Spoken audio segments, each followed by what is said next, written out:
अंतरवली सराट इथे पोलिसांकडून झालेली मारहाण ही मुख्यमंत्री देवेंद्र फडणवीस यांच्या सांगण्यावरूनच करण्यात आली असा थेट आरोप मराठा आरक्षणाचे कार्यकर्ते मनोज जरांगे पाटील यांनी केला आहे। देवेंद्र फडणवीसांना टार्गेट का असा प्रश्न मनोज जरांगे पाटीलांना विचारण्यात आला। यावर देवेंद्र फडणवीस यांनी आदेश दिले नसते तर पोलिसांची हिंमत नव्हती असं मनोज जरांगे पाटील यांनी सांगितलं। पहिल्या आरक्षणात लढ्यात निघालेला GR योग्य, मात्र अंमलबजावणीत आमची फसवणूक झाली असेही मनोज जरांगे म्हणाले। मराठा समाजाला ओबीसी प्रवर्गातून आरक्षण मिळावं या मागणीसाठी मराठा आंदोलक मनोज जरांगे पाटील पुन्हा एकदा मैदानात उतरले। 29 ऑगस्ट रोजी मनोज जरांगे पाटील हे मुंबईत धडकणार, तर तिथेच जरांगे यांचे कट्टर विरोधी असलेले राज्याचे अन्न, नागरी पुरवठा व ग्राहक संरक्षण मंत्री छगन भुजबळ यांचा विवाद सर्व विदित आहे। अशातच आता जरांगे यांच्या आंदोलनाच्या प्रश्नावरून भुजबळ थेट पत्रकारांवर चिडल्याचं पाहायला मिळालं।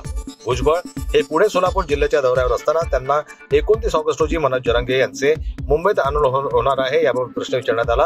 प्रश्न विचारताच छगन भुजबळ चिडल्याचं पाहायला मिळालं। सर्वोच्च न्यायालयाने दिलेल्या आदेशानंतर कोल्हापूर जिल्ह्यातील शिरोळ तालुक्यातील नांदणी येथील महादेवी मठातील महादेवी हत्तीची रवानगी वनतारामध्ये करण्यात आली होती। मात्र त्यानंतर झालेल्या विरोधानंतर आता राज्य सरकारने पुढाकार घेत सर्वोच्च न्यायालयामध्ये पुनरावलोकन याचिका दाखल करण्याचा निर्णय घेतलाय। या पार्श्वभूमीवर आज वनताराच्या मुख्य कार्यकारी अधिकाऱ्यांशी मुख्यमंत्री देवेंद्र फडणवीस यांनी चर्चा केली। त्यावेळी वनताराने सकारात्मक भूमिका घेत राज्य सरकारला न्यायालयीन प्रक्रियेत सहकार्य करण्यास तयारी दर्शवली आहे।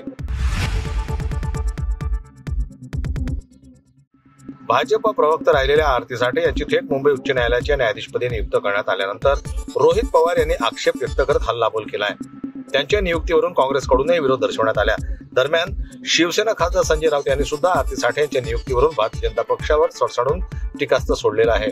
संजय राऊत यांनी मुंबई उच्च न्यायालयामध्ये 5 ते 6 न्यायमूर्ती भाजपशी संबंधित असल्याचा आरोप केला, तर आरती साठे यांच्या नियुक्तीची तुलना त्यांनी रावणाच्या दशावताराशी करत त्याला भारतीय न्यायव्यवस्थेच्या दशावताराचे नाव दिलेलं आहे।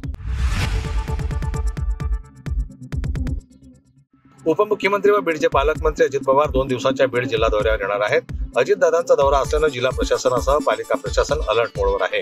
तर तिथेच या दौऱ्यानिमित्त मुंडे आणि सोळंके यांच्यातील गटबाजी देखील समोर आली। आमदार सोळंके यांच्या बॅनरवर धनंजय मुंडे यांना स्थान नव्हतं, तर धनंजय मुंडेंच्या कार्यकर्त्यांकडून लावण्यात आलेल्या बॅनरवर प्रकाश सोळंकेंना वगळण्यात आलं। ही बाब समोर आल्यानंतर दादा यांच्या येण्याच्या मार्गावर केवळ एकाच बॅनरवर मुंडे आणि सोळंके यांचे फोटो दिसून येत आहेत। त्यामुळे मुंडे आणि सोळंके यांच्यातील नाराजी अजित पवार दूर करणार का याकडे देखील आता लक्ष लागलंय।